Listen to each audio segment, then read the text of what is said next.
At this point, you must be wondering, well, how do I actually get paid? Okay. First, build or get something of value. That means build a valuable business or work for a company selling something of value. Without building or getting something of value, it's impossible to get paid. Whether it's building your own website or selling your services as a real estate agent, you are fulfilling demand and therefore putting a price tag on your solution.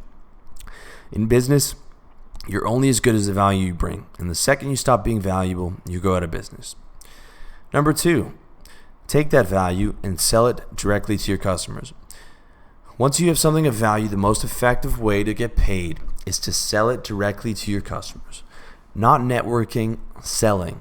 Okay, that means cold calls, face-to-face meetings, Google AdWords, writing articles, writing sales pages, whatever the most effective means for your product is, do that and do it well.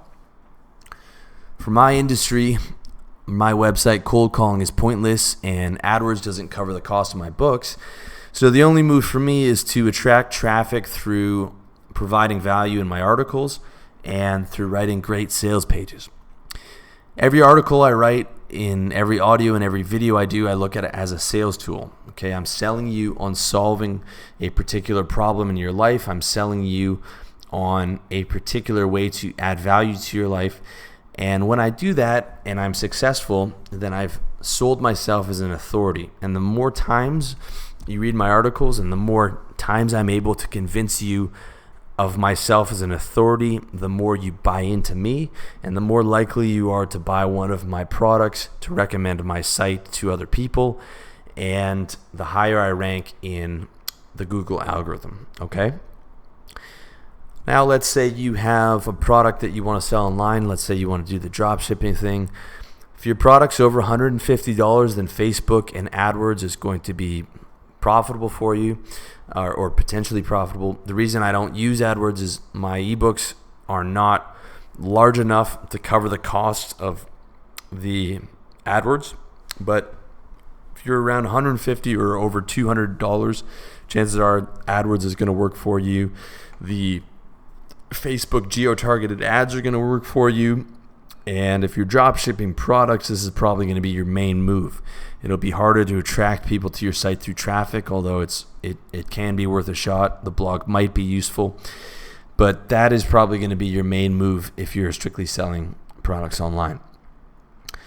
And lastly, let's say you have a location-dependent service-based business, and you've read my article on that and maybe watched the video or listened to the audio. Then cold calling is going to be your bread and butter. Okay? Yes, cold calling is still the best sales tool in the world. In 2016, it is still the best tool in the world, and it's not going anywhere anytime soon. From when I started cold calling, people were telling me in a few years that no one's going to be doing this anymore because of the internet and all that. And that just hasn't happened because there are so many people.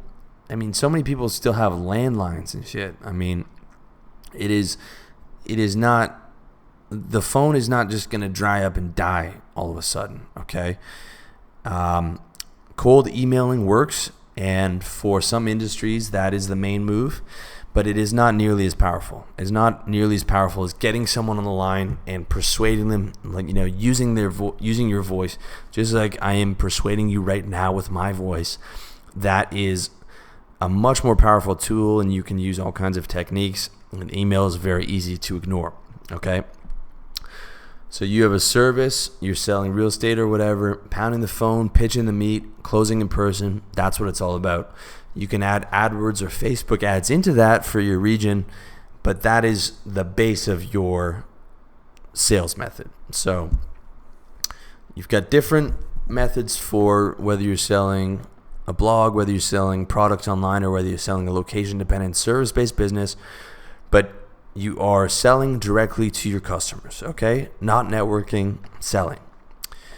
Finally, number 3 on your reasons on how to really get paid is use select events to sell decision makers directly, okay? So when we're talking about networking events, I said that there's a couple ways to make these work for you, but it is not through networking. It is through selling directly. If you're in B2B sales, business to business sales, you can make the important events for your industry work for you, but you have to be there with the intention of selling decision makers, not networking with nobodies. Okay?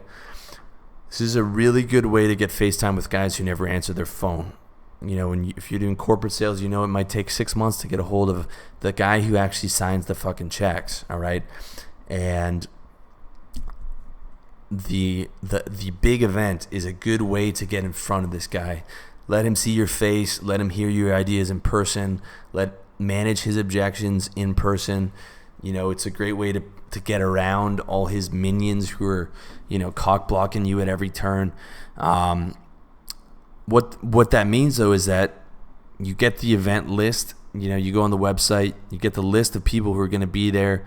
You've done your research online. You know who the VP of marketing is or whoever you need to pitch for that company. You know who's going to be at the booth. And by the time the event comes, you have a list of everyone that you want to pitch there. Okay? You know the names of the major decision makers at all the companies that are going to be there. You have a guess of which guys are going to show up. If there's a specific list of guys, even better. And you are going to pitch every single one of them, all right? When I used to do this for ad sales, I'd have like 30 guys that I have to pitch, and I would cross them off my list. So like it would be a 2-day conference, and the whole time I'm just, like a shark, I smell blood. Okay, that's that guy over there. All right, I'm checking name tags. All right, I got to go pitch that guy. And it's not fun. All right, not fun at all. I'm there to sell. I've got my list. I've got tasks to do. I'm not there to have pleasant conversations.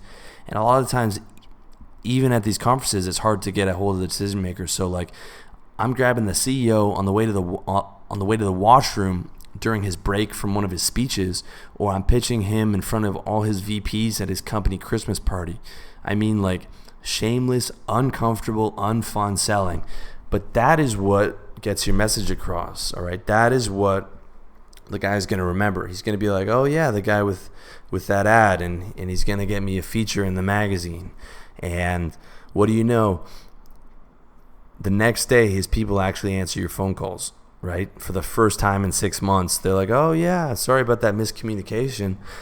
We're thinking that maybe we are interested in your services or whatever, all right? You're going to know that you're not selling, or you're going to know that you're selling and not networking because you feel like a social violator. Networking is fun. Having a pleasant conversation with, a non-decision maker who's around the same age as you and talking about sports or whatever the fuck, that's fun. It makes you feel like, you're at a business conference, you're a professional guy, you're doing it, but you're really not. You're really not doing anything, okay? Now, most of the time with these decision makers, it's better to call them during business hours, okay? But, like I said, this is a great way to get around being cock-blocked by his people. And every conference that I've been to, I got deals out of because I was there to sell. Now, that's for B2B. If you're in B2C, business to consumer, there are, or at least there were in Toronto, some salesman-specific events where selling is actually encouraged. These are much smaller. These are usually like meetup groups. And they'll have salesmen from different industries where everyone is sort of encouraged to pick up new clients from the group. So they'll have one guy who does real estate, one guy who does insurance, one guy who does currency, and they each agree to take each other on as a client. So I had a buddy who was a commercial, back when I was a commercial currency broker, he got a few clients from this networking thing. So he'd be like, okay, you get your company to sign up with me as a currency broker, and I'll use you when I'm selling my condo or whatever. All right, that's how it works. It was sort of a I scratch your back, you scratch mine type deal, and selling's encouraged. So that's actually a decent route to go if you've got that in your city, and it's actually a lot more comfortable than pitching guys at a conference.